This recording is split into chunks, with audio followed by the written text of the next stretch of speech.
Hi, my name is Kelly Ship, and as part of my Action Research Project, I decided to investigate the effects of student mobility and academic achievement on state-based assessments. Simply stated, student mobility is defined as students moving from one school to another for reasons other than being promoted to the next level. So for example, in my district, we serve students kindergarten through 5th grade in our elementary schools, 6th, 7th, and 8th grade students in our middle schools, 9th, 10th, 11th, and 12th grade students in our high schools. And so if you have a student that's in elementary school in the 5th grade that next school year is being promoted to 6th grade at the middle school, that's a natural promotion, and so that factor is not considered when determining a school or student mobility.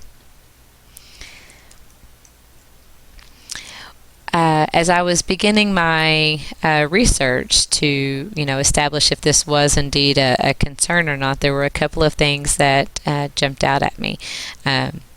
Foremost, research definitely supports that student mobility is a widespread problem in our schools throughout the country, not necessarily specific to certain states or regions. We know that there are potentially deep and pervasive consequences for individual students and the schools that they attend. As I originally started my research, my attention was focused to how student mobility affected individual student academic performance, and research quickly brought my attention to the effect that it has on our schools that they attend, that it's not just the individual student that we're looking at. We know that this problem disproportionately affects students in high poverty schools, and there's a study that was completed by the U.S. General Accounting Office that indicates that low achievement scores are often related to high rates of school mobility. Not always, but often.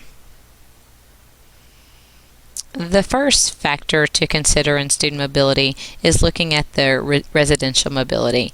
Residential changes. We know that families move, and they move for a variety of reasons to a variety of places. That's something that we may or may not be able to control.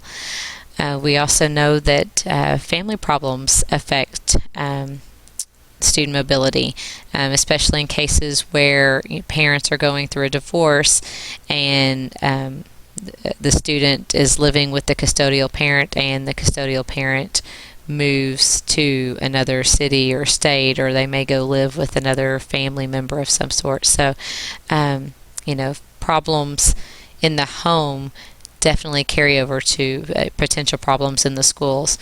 We know personal problems just exist, and so there are times when students or other family members may have to leave their home and to go live or stay with another family member, and so in doing that changes their enrollment status.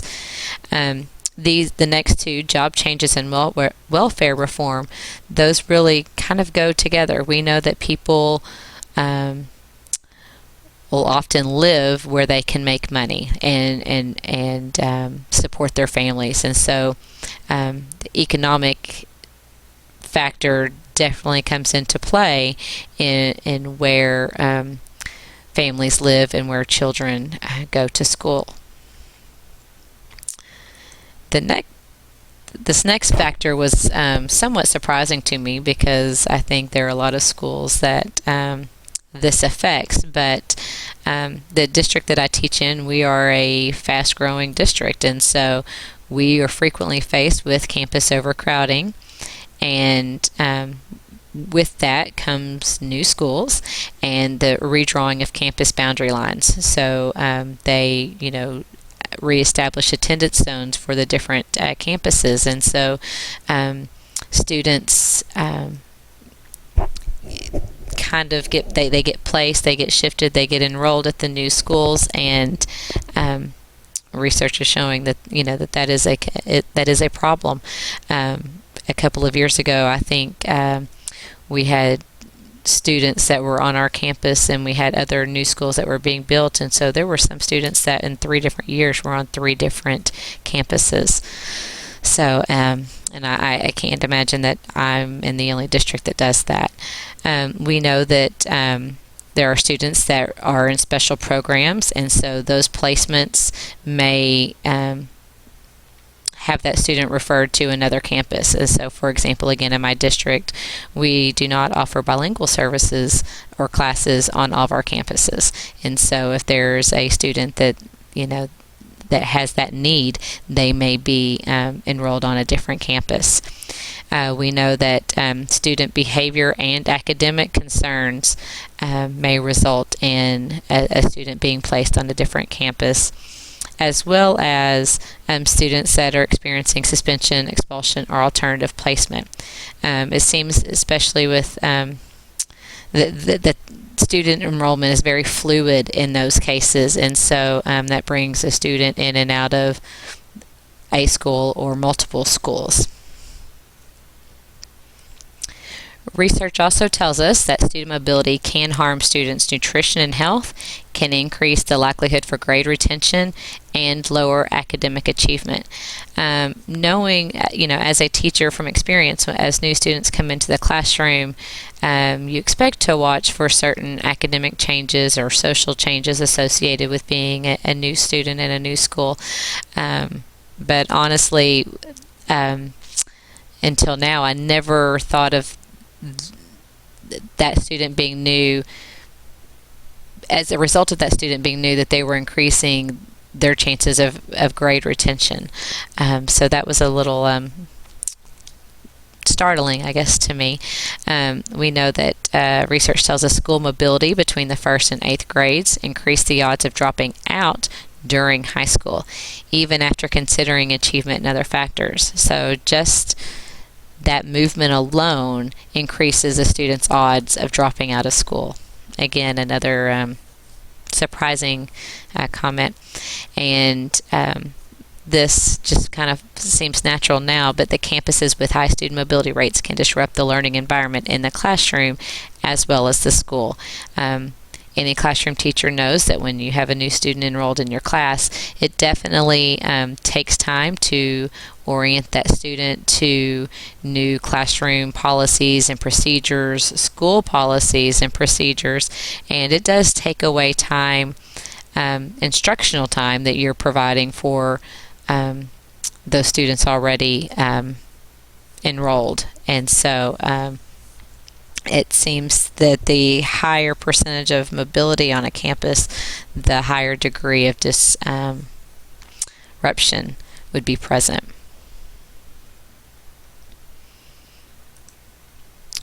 Research also tells us that 40% of third grade students had moved at least one time between first and third grades, with 17% of those students moving 2 or more times.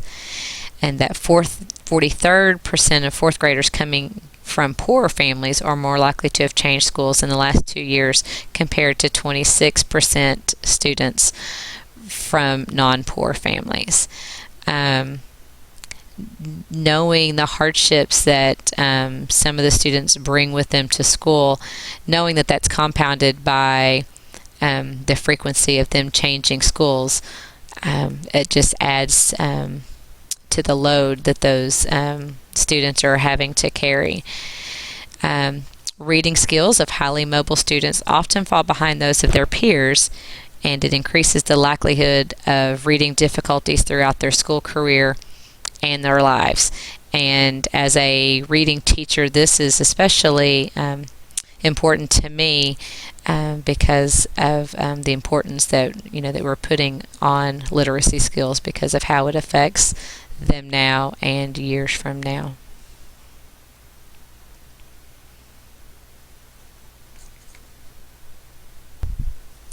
So this brings me to the personal part of my research and asking, what does this mean for Remington Point Elementary?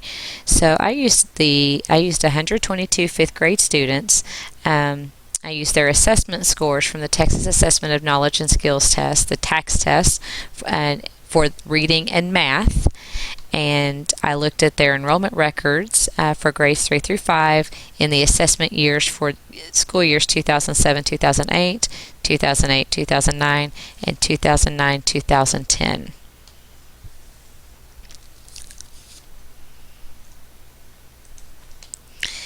Now, what this means for Remington Point, we used a Spearman's correlation to determine if there was a correlation between their resident status, meaning the number of years they had been on campus, and whether or not they met or did not meet the expectations on the tax assessment.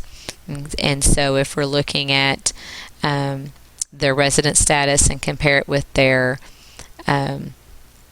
reading scores, we see that there is no correlation, that the number of years on campus did not affect their performance on the reading test.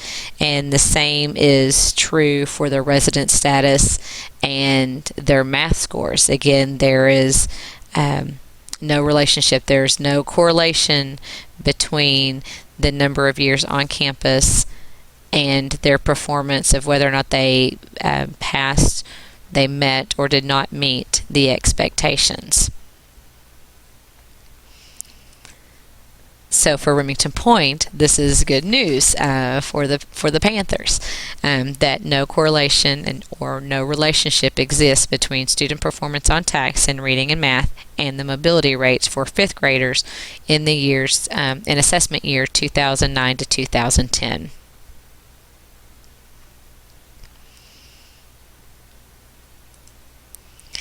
As we know, schools will be consistently enrolling new students. There are some things that campuses can do to implement a support to these students. A couple of suggestions would include assigning a staff member to contact the previous school to obtain information about the student, regarding their academic strengths, if they were participating in any special programs, if they were receiving any specific reading or math instructional programs, if there are any attendance issues and academic concerns.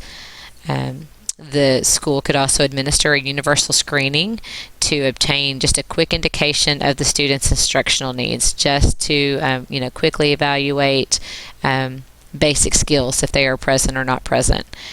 And then also just pre-plan a school-wide plan that involves the campus administration, teachers, and parents, and so they can immediately begin addressing the needs of this mobile student.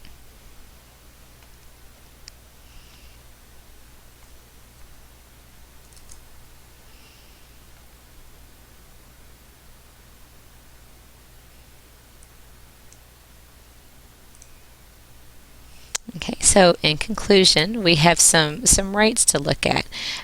We know that there's a 25 to 40% mobility rate for suburban schools. We know that there's a 45 to 80% mobility rates for our inner city schools.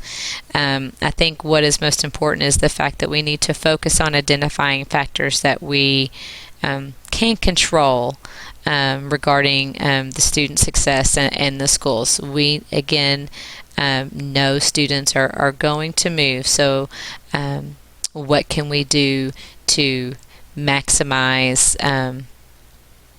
the student potential associated with that movement? And we know or suggest that schools should seek ways to minimize the frequency of school enrollment, looking for ways to better meet the needs of our students. So this might include in and out of district transfers, lessening the number of times schools can have students transfer because of redrawing of attendance lines. So there are definitely some things that schools could do proactively to support the needs of the mobile students in our classes. Okay, thank you very much.